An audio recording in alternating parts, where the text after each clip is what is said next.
I knew I didn't want to be a person who's just like taking a percentage of what other people do. I wanted to make stuff. Like I wanted to actually produce and create things.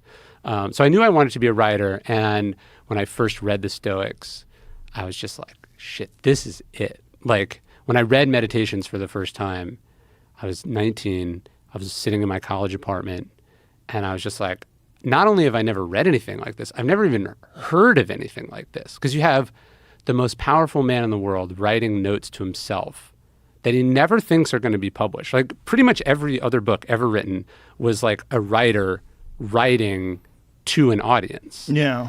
And Meditations was never intended to be published. He'd probably be mortified that we even have it. And so it was just a kind of philosophy and a way of thinking that I hadn't heard in any school, in any class from any adult in my life. And I was like, I want to tell people about this. If you are reading, and people do this, I'll recommend Marcus Aurelius and they'll just like, get what's free on the internet or whatever. If you're reading a translation from the 1850s or the 1600s, it's going to be in Shakespearean English because, interesting. Right? Because they're translating it into their vernacular. Yeah. And so the right translation is key. Do you remember which one you read? I don't.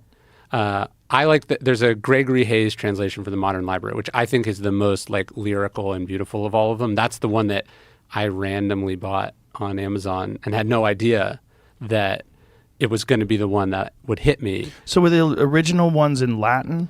So this is what's crazy about Marcus. So Marcus lives in Rome. The Romans speak Latin, but the philosophical language at that time was Greek. So Marcus was writing to himself in Greek. So it gives it like when you read those passages or you listen to them and you're just like, that is one of the most beautiful things I've ever heard. Like there's this one passage where he's like, he talks about like this, a stalk of grain bending low under its own weight, the way an olive, falls to the ground. He talks about the way that when you put bread in the oven, it breaks open on top, and we don't know why that happens. It's just this like beautiful inadvertent act of nature. He's just like writing like a poet, like a great writer. And again, he's writing in his non-native tongue to himself, never expecting anyone would see it. How fucking talent. It'd be like finding out that's like a comedian is like funny in their diary. You're just like, wow, you're just naturally that. You're not turning it on or off. Right. It's just like intuitively part of you. Yeah. But I think your point about how it feels timeless, that actually does feel like a thing I've heard comedians say, which is that like the specific is universal. I don't think he was trying to talk to the audience. I think he was so unflinchingly honest with himself that he was touching something universally human. And that's why, because like we should not be able to relate to his experience at all. Right. I mean, there is literally a cult of the emperor that worshipped the emperor and their spouse as living deities. And he controlled the largest army in the world.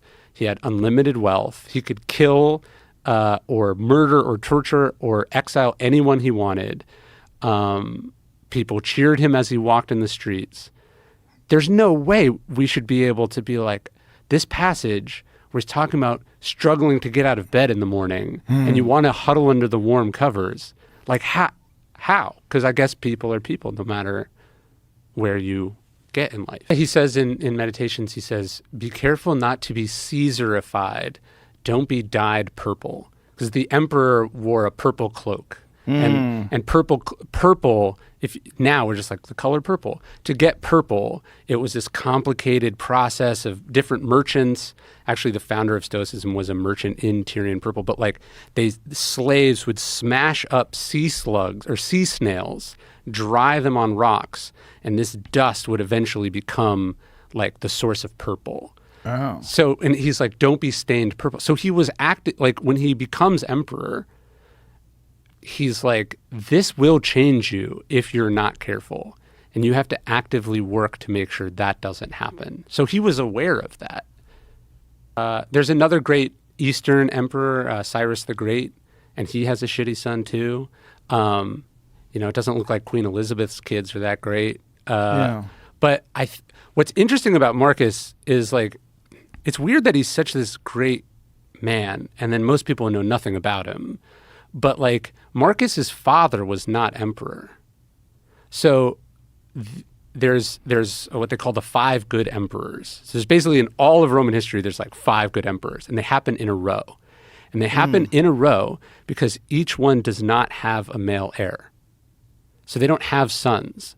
So in the Roman tradition, it was much more common to, if you didn't have a son, you would adopt a son. And so the Emperor Hadrian is old, probably gay, does not have any children, and he adopts. He sees something in Marcus that Marcus is young, but he sort of starts mentoring this boy. They actually go like hunting together. Like he sees something special in this kid. Marcus's nickname was Verismus, or the truthful one. But he's like just a kid. And Hadrian realizes he's too young to name him emperor. So he selects a man named Antoninus Pius, who's the great politician of the time, and makes him emperor on condition that he adopt Marcus Aurelius. So Marcus, and then the thinking was Antoninus Pius would live for like 5 years and then Marcus would be king. And in fact, he lives for like 19 years.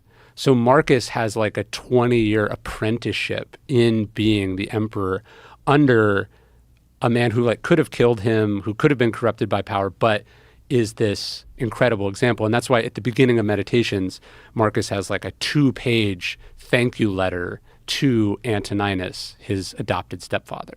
Oh, wow. It's fucking crazy. So Marcus's wife Faustina is, I guess it would be, Faustina is Antoninus's daughter. So they're not related, but they marry the family together. Marcus loves her. They're married a very long time.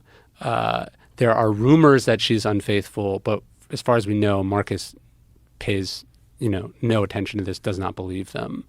But the tragedy of their marriage is Marcus loses like 7 children before they reach adulthood. Oh, wow. Can you imagine that? So that's one of the sort of, not rationalizations, but if you're like, how does it go so wrong that this great man leaves the empire to his son? Yeah. Well, he does have a male heir. That's a problem, unlike all his predecessors. But it's that every one of the sons that he wanted to succeed him died. Oh. And that there's some speculation that Marcus's plan. So this is the other crazy thing about Marcus. If I'm nerding out, you can. No, please go. So Marcus has a stepbrother. Through this crazy adoption process, he has a stepbrother. And so that he inherits through Hadrian. It's a complicated thing, but he has a stepbrother. And so like we know what kings do to their rivals. Like you have to kill them, right? The first emperor of Rome, Octavian, he's Julius Caesar's nephew. Julius Caesar has a half son with Cleopatra. Or he has a half brother or whatever. He has a son with Cleopatra, a son out of wedlock. Octavian has 2 Stoic teachers who instruct him to murder his rival, which he promptly does, or have murdered. So the precedent was like, you can't have too many Caesars. Like you can't have more than one viable heir. And Marcus, when he's Antoninus's favorite, Antoninus preps him, he ascends to the throne. The first thing Marcus does is he names his brother Lucius Verus co-emperor, which is not only never happened, basically before or since, it is a nod to how the Republic was. The Republic of Rome, before it becomes a monarchy, is led by 2 consuls, like 2 elected presidents who serve together as a check against power. So Marcus, by naming, he can't put it back to a republic, which is the plot of Gladiator.